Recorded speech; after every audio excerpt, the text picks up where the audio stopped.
Саламатсыздар, урматтуу Чалкан медиа каналынын көрөрмандары. Өлкөбүздө алган акыркы сааттагы жаңылыктар менен сиздерди тааныштырабыз. Каналыбызга катталып, ой-пикирлериңиздер менен бөлүшүңүздөр.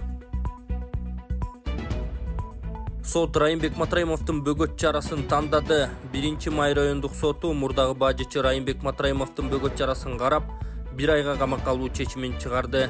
Матраимов УКМКнын убактылуу кармоочу жайында болот. УКМК бажы кызматынын төрагасынын мурдагы орун басары Райымбек Матраимов жок кылынган Кримтөөлү Камчы Көлбаев менен тыгыз байланышта болуп, бажы кызматы менен мамлекеттик кызматкерлерден турган кылмыш тобун түзгөнүн белгилеген. Райым Матраимов учурда кылмыш жаза кодексинин 169 эркиндигинен мыйзамсыз ажыратуу, 222 кылмыштуу жол менен тапкан кирешелерин мыйзамдаштыруу, адалдоо беренелер менен күнөөлөнүп жатат. Матраимовго январда издөө жарыяланган. Буга чейин УКМК Райым Матраимовдун Кыргызстандын жетекчилигине кол салууга даярданып, Азербайжандан келген улуттар аралык уюшкан кылмыштуу топтун мүчөлөрү менен байланышы бар экенин билдирген. Бөйрөк оорусу менен жабыркагандарга бюджеттен 2,2 миллиард сом каралды. Гемодиализ менен ооругандарга жардам көрсөтүүчү мамлекеттик бюджеттен 2,2 миллиард сомдон ашык каражат каралган. Бул тууралуу ШКУга мүчө өлкөлөрдүн эл аралык медициналык конгрессин ачып жатып, министрлер кабинетинин төрагасы Акылбек Жапаров билдирди.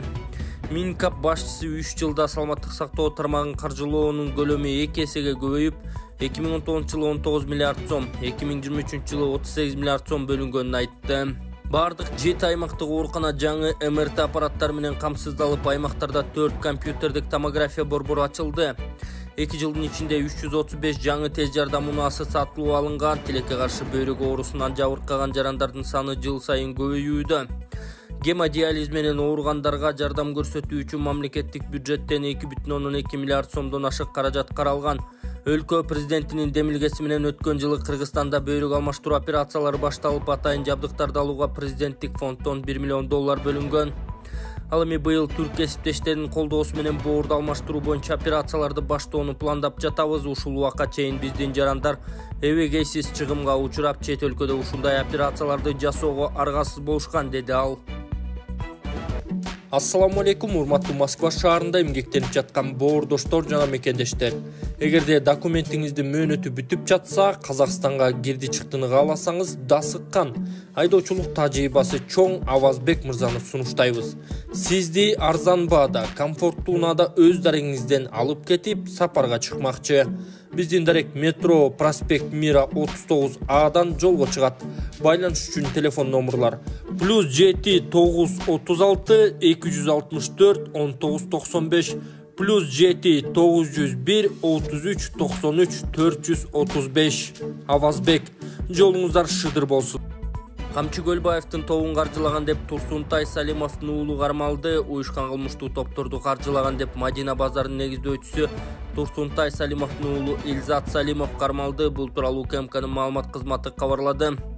Билдирмеге караганда, Илзат Салимов кылмыш жаза кодексинин 263 беренеси уюшкан топторду жана кылмыштуу топторду каржылоо боюнча иликтенип жаткан кылмыш ишин алкагында колго түшүрүлсө, аны менен кошо Мадина соода борборунун коопсуздук кызматынын СКА аттуу башчысы кылмыш процессуалдык кодексинин 96 беренеси менен кармалган. Экөө тең УКМКнын убактылуу кармоочу жайына киргизилген. Илзат Салимов Камчы Көлбаевдин ишкерлерден опусалап акча алып жүргөн кылмыштуу иштерин билип, Көлбаевдин каражатын кыймылсыз мүлккө салып жүргөнү аныкталган. Мадина соода комплексинин коопсуздук кызматынын жетекчиси да Көлбаевдин ишкерлерден опусалап акча алып жүргөнүн билип, Кримтөөлдүн кишилери менен тил табышып, узак убакыт бою кылмыштуу кирешелерди легалдаштыруу боюнча иштерди жүргүзүп келген деп айтылат маалыматта. УКМК КС 2020 жылы Жогорку Кеңешке шайлоодо депутаттыкка талапкер катары көрсөтүлүп, Көлбаевдин квотасы боюнча Мекеним Кыргызстан саясий партиясынын талапкерлеринин тизмесине киргизилгенин белгилеген. Учурда тиешелүү тергөө иштери уланууда. Жаш ырчы Нурсултан Азыкбаев ооруканага түштү. Ырчы Нурсултан Азыкбаев жандандыруу бөлүмүнө түштү. Бул тууралуу Суперкечи порталына Ассоль Молдокматова билдирди. Анын айтымында, Нурсултан Азыкбаев улуттук кардиология борборунун реанимация бөлүмүнө түшүп калган. Буга ырчыда пневмониядан улам тромб пайда болгону себеп болгон. Таланттуу аткаруучубуз Нурсултан Азыкбаев Миррахимов аттындагы кардиология жана терапия борборунун реанимация бөлүмүнө жаткырылган. Ал кечээ жандандыруу бөлүмүнөн палатага которулду. Нурсултанга дуа кылалы, сакайып кетсин деп жазган Молдокматова. Нурсултан Азыкбаев бир катар эл аралык сынактарда Кыргызстандын намысын коргоп келген. Тесттен чыккан гүлдү кайра иштетүүчү чүйдө завод августта ишке берилет. Быйыл августта Бишкек ТЭЦинен чыккан гүлдү кайра иштете турган Теректаш цемент заводу ишке кирет. Бул тууралуу Россия Кыргыз өнүктүрүү фондунан кабарлашты. Билдирмеге караганда завод Чүй облусунда салынууда 85% бүтүп калды. Анын курулушуна Орус Кыргыз өнүктүрүү фонду $45 миллион бөлгөн. Бул өлкөдөгү ири ишканалардын бири болмокчу. Өндүрүш калдыксыз болуп цемент өндүрүүдө Бишкектеги ТЭЦтен чыккан гүл кайра иштетилет. Бул Борбор калаанын экологиялык абалын жакшыртууга жардам берет деп жазылат маалыматта. Завод ишке кирсе 450 жумуш орун пайда болору, ишкана жылына 1,7 миллион тонна цемент чыгаралары кошумчаланды. Ушул кыздын абалын көрүп, ар бир мусулман адам кайдыгер карабастан жардам берет деп ишенем. Ассаламу алейкум, урматтуу бир туугандар. Мен Эл үмүтү фондунун жетекчиси Полотбек Айдаркулов 2024-жылга карата сколиозорус менен ооруган Малика тууралуу маалымат берем. Малика үчүн 200 000 сом каражат чогулду. Көп түкүрсө көл болот демекчи, 1,5 миллион сом чогултуп жардам кылып, ушул кичинекей кызыбыз Маликаны операцияга аман эсен Түркияга жибере алалы. Сколиозорус менен ооруп, күндө жатканда кыйналып жатканын айтып, кайрымдуу элден муктаж болгон Маликанын апасы жардам сурайт. Кененирээк видеодон көрүңүздөр. Дагы да азыр 1,5 миллиондой каражат керек болуп жатат. Ошо 1,5 миллион каражат чогулса, буюрса Малика кызыбыз дагы кетет. Урматтуу кыргыз элим, барыңыздарга чоң рахмат. Ушуга чейин кылып келген жакшылыктарыңыздарга, соопторуңуздарга, кайрымдуулугуңуздарга сиздердин. Ушу биздин дагы кызыбызга дагы жардамга муктаж болуп турабыз. Акча котором десеңиздер, Мбанк Полотбек А деп чыгат, Сбербанк Полотбек С деп чыгат. Да ушу 1,5 миллиондой акча керек болуп жатат. Ушу кызымдын элдин балдарындай басып, чуркап, ойношун каалайм. Ушунун кыйналганын көрүп, түнкүсүн уктай албай, бир каптал менен гана жатып уктай алат. Ушу мектепке баргым келет, мен да балдар менен ойногум келет деп айтат. Айла жок.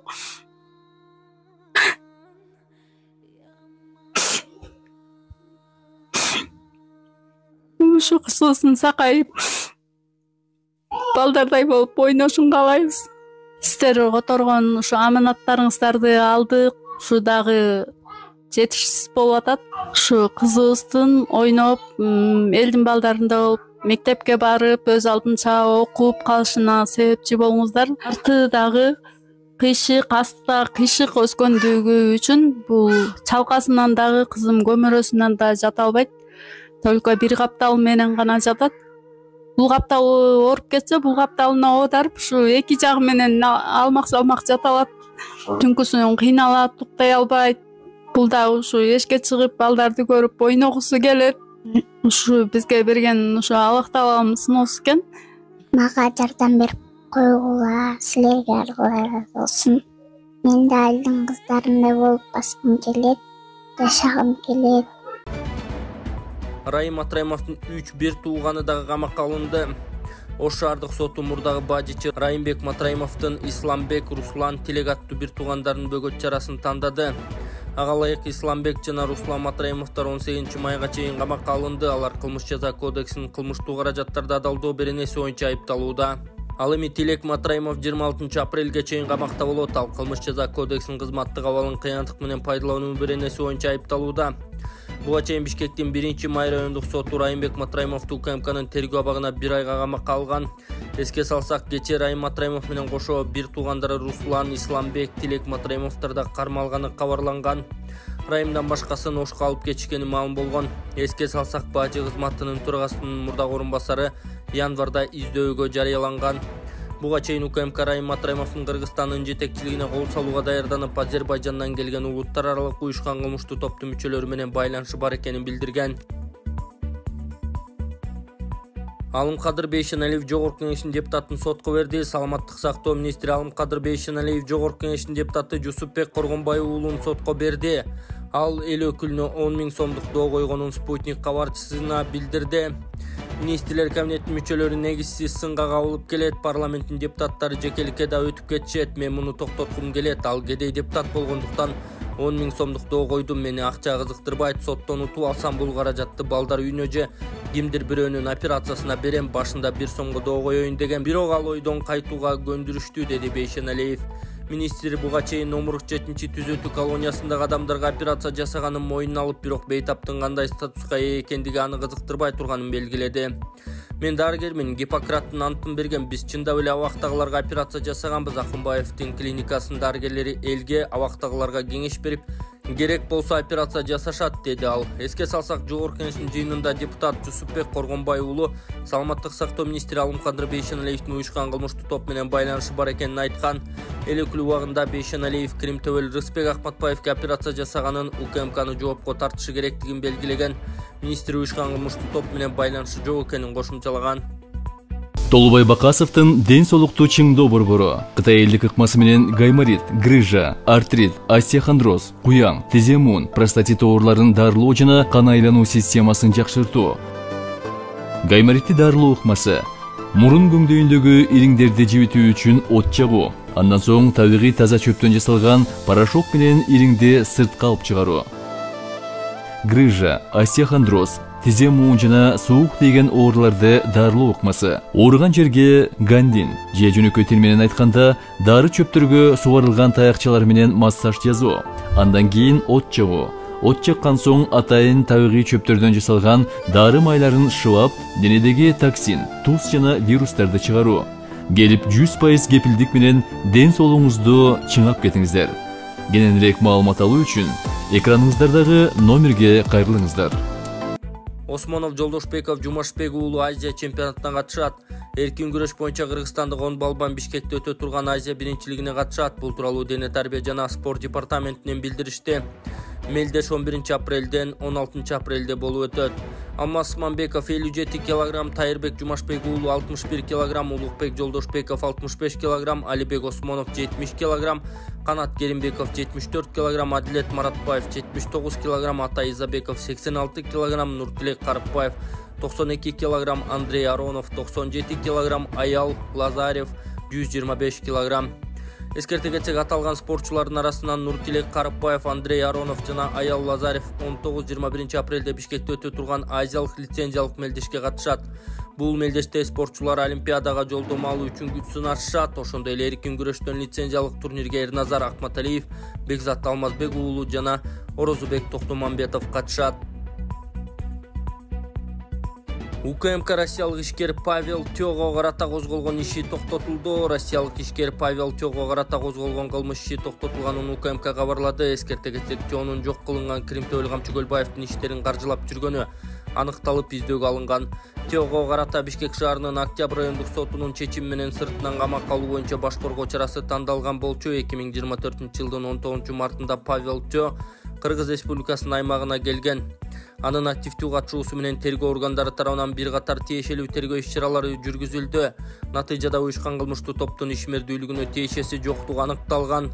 Ишкерге карата мурда коюлган айыптар алынып, сотко чейинки өндүрүш иши токтотулду деп айтылат маалыматта. Жалал-Абад шаарындагы базарлар Тел-Тору ат майданына көчүрүлөт. Жалал-Абад шаарында 22 гектар жерди ээлеген Тел-Тору ат майданы базарга айландырылып, калаадагы бардык базарлар ошол жакка көчүрүлөт. Бул туурасында мэриянын маалымат кызматы билдирди. Жаңы соода жайы заманбап шарттары менен курулары белгиленди. Мындай кадам шаардагы унаа тыгындарын алдын алуу, башаламанда жайгашкан базарларды иретке келтирүү жана шаар бюджетин толтуруу максатын көздөйт. Ал эми буга чейин ачылган Чакан муниципалдык базар кытайлык инвесторлор менен биргеликте электромобиль чыгаруучу завод болот. Мындагы соодагерлерге да жаңы базардан соода күркөлөрү берилет деп айтылат маалыматта. Белгиле кетсек, Тел-Тору ат майданы башка аймакка көчүрүлүп, жаңысы салынат.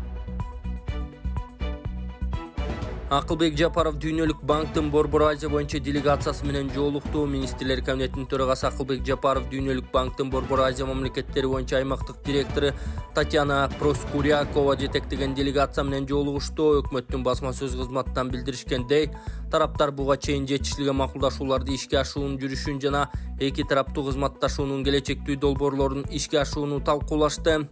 Өкмөт башчы Камбар Ата бир КСин куруу долбоорун сапаттуу ишке ашуунун маанилүүлүгүн айтып, анын экономикалык, экологиялык, социалдык жактан кеңири пайдасы жана өлкө үчүн жана Борбор Азия аймагы үчүн келечеги бар экенин белгилеген. Тараптар Дүйнөлүк банк менен эл аралык валюта фондунун быйыл апрелде боло турган жазгы жолугушууларын, ошондой эле үстүбүздөгү жылдын июнь айында Австрияда боло турган энергетикалык форумун талкуулашты. Жолугушуунун соңунда Министрлер Кабинетинин төрагасы Акылбек Жапаров Дүйнөлүк банктын Кыргызстандагы өкүлчүлүгүнүн башчысы Навид Хассан Наквини өлкөнүн социалдык экономикалык өнүгүүсүнө кошкон зор салымы үчүн Министрлер Кабинетинин ардак грамотасы менен сыйланган.